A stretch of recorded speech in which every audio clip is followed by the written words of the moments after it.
This is the Jeep Gladiator Mojave. Now, I took this out to test it and see if this Mojave is the most versatile of all of the Gladiator off-road specialty trims. Now, if you want to see how it got like this, well, you're going to have to watch the rest of this video. So here's what it actually looked like when I started. Before 9 days of driving across the California and Nevada deserts, competing in an off-road map and compass navigation rally called the Rebel Rally. It's the longest rally of its kind in the United States, and that allowed me to really drive the heck out of this thing. I drove over 2,500 kilometers. Those are hard kilometers on some highly technical terrain. So let's talk about power in the Gladiator for a second. This gets the 3.6 liter V6, makes 265 horsepower, 260 pound-feet of torque. Now, that may not sound like a tremendous amount, but honestly, there really was not ever a time when I felt like I needed or wanted more. Obviously, if you're getting into something like the 392 V8, that's like crazy amounts of power, but also you're not going to be terribly efficient. And so being out in the wilderness for a long time, doing a lot of off-road stuff, you're just not going to be able to be out there for a while. Now, as far as gas mileage goes, it's rated at 17 in the city, which I actually did get when I was on the road, but when I was off-road, I was looking at anywhere between like 7 and 10. So, you know, take that for what it's worth. But honestly, going up steep stuff, hills, I had plenty of power. There was tons of torque. I was really happy with how the engine performed. Again, power-wise, it blew through everything, up steep inclines, over sandy dunes. When powering a 6,000-pound vehicle, you know what? That's kind of crucial. So, it revs high and gets you up and over, more importantly. The 8-speed transmission that's mated to the engine didn't disappoint me either. There were definitely a couple of times, even in Off-Road Plus, which is that sort of specialized off-road mode, I did have to shift manually myself, especially when I was on sand. And if I wanted a little bit of extra power, that was just something that I did because I wanted to get into a really low gear, and I knew exactly what it was that I was going up or what was about to go up, and so I didn't really want to wait for the transmission to figure it out and decide. But otherwise, for the most part, I literally just left it in regular drive mode, and it actually operated pretty well and really didn't take a whole lot of time to catch up to what it was that I was doing. It gets a 4:10 axle ratio that's specific to the Mojave trim, so it really maximizes that low-end torque when you're crawling over steep stuff. The underneath bits on the Mojave are where it truly shines. It's equipped with heavy-duty Dana 44 axles at the front and the rear. The front end gets a 1-inch lift, and you're supported by Fox 2.5-inch internal bypass shocks with external reservoirs, which make high-speed driving, let me tell you, it's absolutely dreamy. So let's just go on the record as saying the Fox shocks just absorbed absolutely everything. It mitigated all of the heat and tons of compressions really, really well. And I was on everything from really fast washboards to massive big whoops.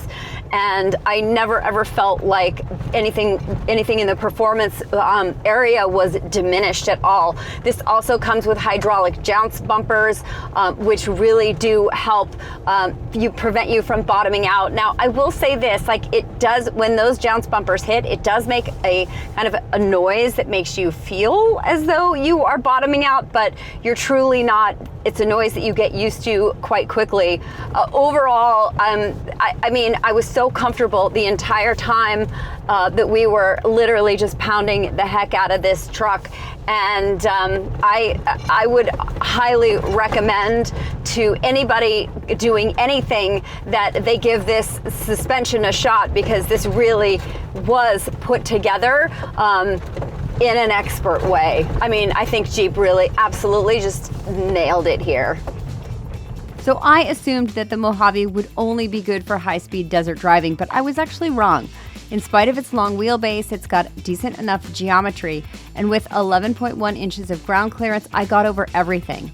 It can also handle 31.5 inches of water, but I didn't quite need that much even though there was rain. A quick break in the review to say a massive thank you to Pennzoil, who actually sponsored me for the Rebelle Rally. Huge honor for me to be sponsored by such an iconic brand. I can't believe it. I'm still kind of pinching myself now that it's all over, but a massive thank you to Pennzoil. They run all the training also for the Rebelle Rally. They're a huge sponsor and advocate of the event, and I think it's just absolutely cool that they're so invested in a women's event that is so unique and awesome. Big shout out to Dometic too for giving me my little fridge. So speaking of all of that rain, yes, that did then include mud.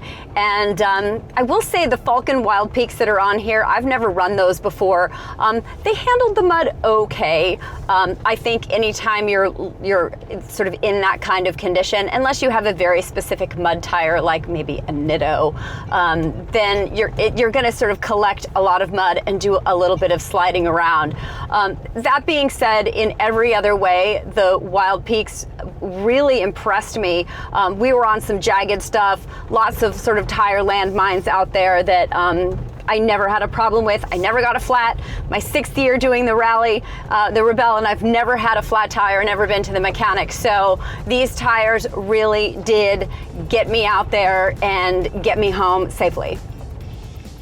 For more rocky situations, there's great underbody protection with skid plates, and front and rear lockers would give me the ability to climb steep stuff. I used my low gearing over the hardest obstacles, and the power felt substantive, really getting me up and over the worst of it. It also may have helped me get unstuck from a sand situation, but otherwise, I felt like I was really in great shape and had a lot of tools to use at my disposal. The other thing is this vehicle does not have a dead pedal. So when I'm not left foot braking, my leg is just sort of, and I have short legs, my leg was just sort of like hanging here. I'd prop it up here a little bit, but after a while it would start hurting my knee. So maybe for other taller drivers, that is no factor. But for me, it definitely was. And I kind of wish there was somewhere else that was more deliberate where I could rest my leg over those long stretches of off-roading. I have no complaints about the rest of the interior, and since I removed the rear seats, I had plenty of room for all of my gear. If you want to do that, it's actually just a few bolts and they're out, so you can make more room back there if it's just 2 of you on a trip. Base price on the Gladiator starts at $40,690, including destination fees. This trim, the Mojave, shows up near the top of the trim walk and starts at $53,690.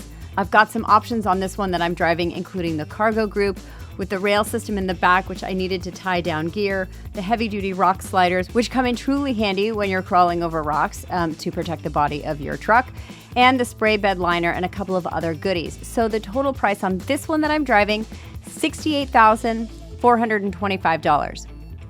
As for the competitive set, I mean, all you really needed to do was look around you during the Rebelle Rally, and you saw your competitors out there, like the Bronco, the 4Runner, or even the Defender.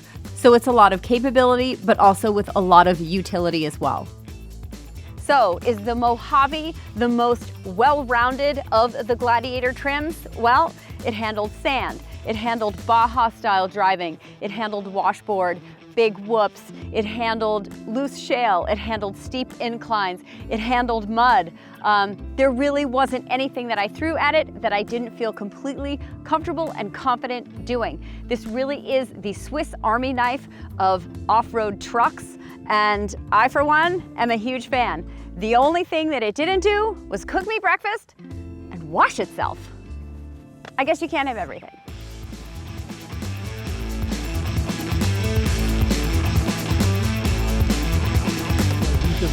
Yeah.